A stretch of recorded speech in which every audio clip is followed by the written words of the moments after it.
Hamiləliyin 23-cü həftəsi haqqında danışacağam və videonun sonunda hamiləlikdə olan ödəmlərlə necə mübarizə aparacağıq. Hamiləliyin 23-cü həftəsində dölümüz 500-540 qram çəkisindədir və 28-29 santim uzunluğu var. Dölün ağciyəri inkişaf etməyə başlayır. Məhz bu həftədən döl artıq yaşamağa qadir sayılır. Sırf bu ağciyərin inkişafı başladığına görə. Yəni artıq döl doğularsa, təbii ki, ağciyəri tam formalaşmayıb, amma nəfəs ala bilər. Dölün hərəkətləri daha müntəzəm olur. Döl yatır və oyanır, yəni bir yuxu rejimi əmələ gəlir, hətta rüyalar görür. Görəsən rüyalarında nə görür? Onu təbii ki, hələ ki bilə bilmirik, amma yuxu gördüyünü bilirik. Anada dəyişikliklər baş verir, bədəndə ödəmlər başlaya bilər, yuxusuzluq, tez-tez sidiyə qalxma kimi şikayətləri ola bilər ananın. Bu həftələrdə duz istifadəsinə diqqət edilməsi məsləhət görülür. Yenə də bol maye alımı və lifli qida istifadəsi.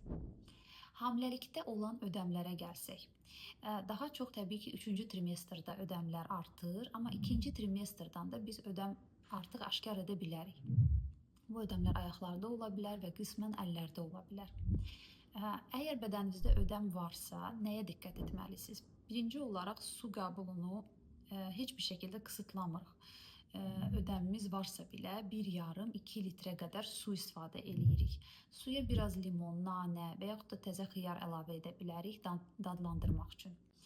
Duz istifadəsi hamiləlikdə 4-5 qram duza ehtiyac var hər gün və biz bu duzu əslində meyvələrdən, səbzələrdən, yəni göyərtidən, tərəvəzlərdən alırıq. Ona görə əlavə qidaya, əlavə xörəyimizə duz qatmaq vərdişindən uzaqlaşmalıyıq. Probiotik qidalardan istifadə etməliyik, kefir və yaxud da pendir, yoğurt. Bunlar da su balansını normallaşdıran qidalardır. Kalium içərən qidalar yeməliyik. Onlar da suyu damar içi tutur və damar dışı boşluğa çıxmamasını əngəlləyir. Bunlar banandır, quru ərikdir, ispanaqdır, ümumiyyətlə göyərtilərdir.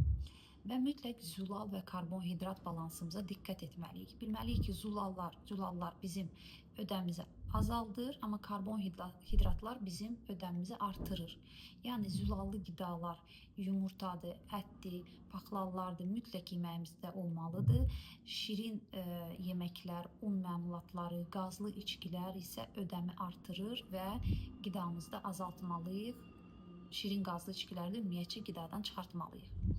Amma əgər buna baxmayaraq sizin ödəminiz get-gedə artır, bu hamiləlik təzyiqinin bir işarəti ola bilər, preeklamsiyanın bir işarəti ola bilər.